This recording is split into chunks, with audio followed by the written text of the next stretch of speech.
green, red, green. We know green is go, red is stop. These are very basic colors. Now humans have associated color to it, but it doesn't matter.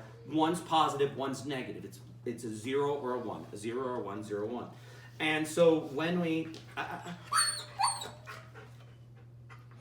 so his mind, he's like a metering ramp. Mm-hmm. He sees the red, the green, the red, the green. We see red, green, and then we get yellow, and we're like, we better think about. Now we have a choice to make. Do I stop or do I go? Well, we can reasonably deduct what we can and can't do. All right, based off of the length of the light and assessing all the potential consequences, because we no.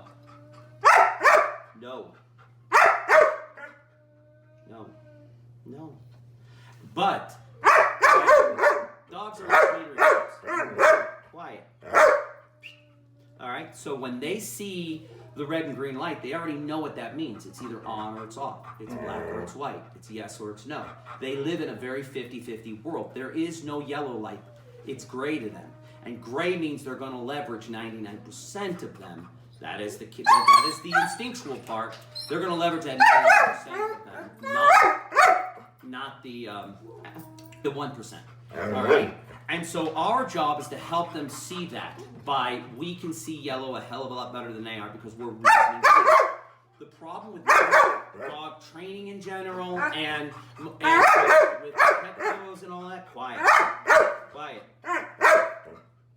And at this point, just let him have his shit. Mm-hmm. You don't have to like it. When we talk about that metering ramp and then go back to the rabbit, when we are trying to merge onto the road, we all come to that metering ramp and we do a rolling stop because we have momentum in our favor, the weight of the car. We know what this means. We know on and off, but we're not looking at this. We're looking at how can I safely merge onto traffic? What is the pattern, the traffic pattern, and what is it going to look like when I get there? And who am I going to, in essence, cut off?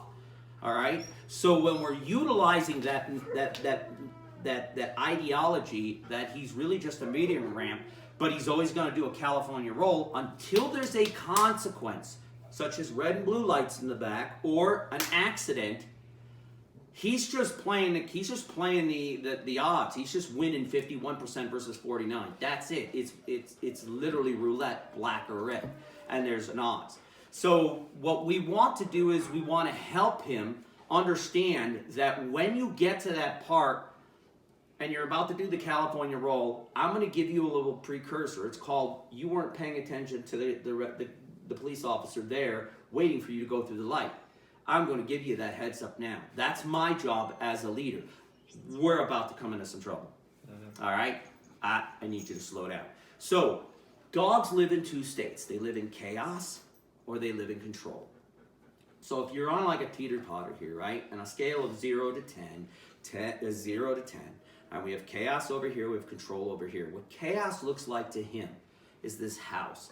It's not being able to get to you. It's the Amazon man. It's the UPS man. It's traffic. It's people coming in. It's doorbells. So when chaos starts to reign supreme, right now he's chilling out down here at about 4, 3, okay? Anything over 5 or higher, that dog is already in stages of potential aggression, all right? And potential aggression is going to be predominated by its drive, its genetics. So whatever, God blessed it, like Katie who works for me, she's got red hair and green eyes. She's Irish. She can't change that. That's just the way it is, you know. I would have loved to have a full head of hair. I'm not blessed to have that. Those are genetics. I can't change that. All right, so once he's over 5, 6, 7, he's already leveraging the 99%, not the 1%. So what I want you to do is, as you're working with him, notice how he's doing soft and gentle. Soft, he wanted to go chaos. I want control. Control is obedience. Control is yanking, cranking. Control can mean a lot of it. It can be with the holding of the treat. Control can mean so much to a dog. But we use control like a box. Isolation, we use containment systems. When chaos starts to reign supreme, let's say you got guests coming over. Like you guys are here. Everybody's put away. Oh, we don't worry about it. Now, the 7 dogs that are here, we're not going to have to worry about it. All right? That's because we have already assessed the risk and said, it's not worth it. It's not that they're bad dogs, but it will distract from what our true goal is, which is giving you our full and undivided attention. Your guests are that. So when you start seeing him act up, and that's where that barking and everything else, that's insecurity, that's nervousness, and that's showing that you have put your weakest soldier to lead the troop. You have put your weakest person in management right now. Not good, all right? Not good for the state of the rest of y'all. And so I want you to think about that. You have to be in charge because you're smarter, you're stronger, and you know what the hell yellow light means. And that's all you know, is that's intelligence. In his mind, we're superior beings strictly because we know what yellow light means. We're at the top of the food chain for that reason and only. So, as things start picking up and he starts picking up his intensity, what I want you to do is counteract that with just a little bit more. And you can, before you pop him, or which we would call leash correction, like I'm giving him a precursor before that. I'm giving him the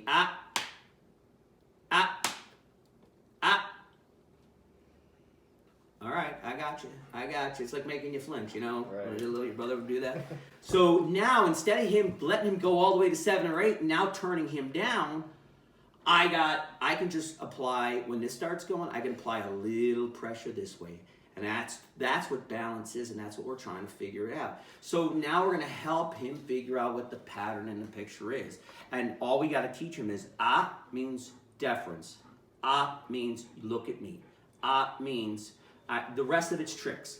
The reason why we want the sit, the down, the stay, the place, and all these other things is because that's obedience. So when he starts getting crazy up here, we start giving him a trick to do or something like that, and try and distract him from it, and then we use obedience in that manner to calm, especially dogs that have higher drives. How we offset that is by giving him that structure. So you bring in all these people, go back to boot camp, right? Bring all these people from different parts of the world and life. Here you are, North Carolina, you're living in, you're here at a table in North Las Vegas, okay? Would you ever have thought that would have happened?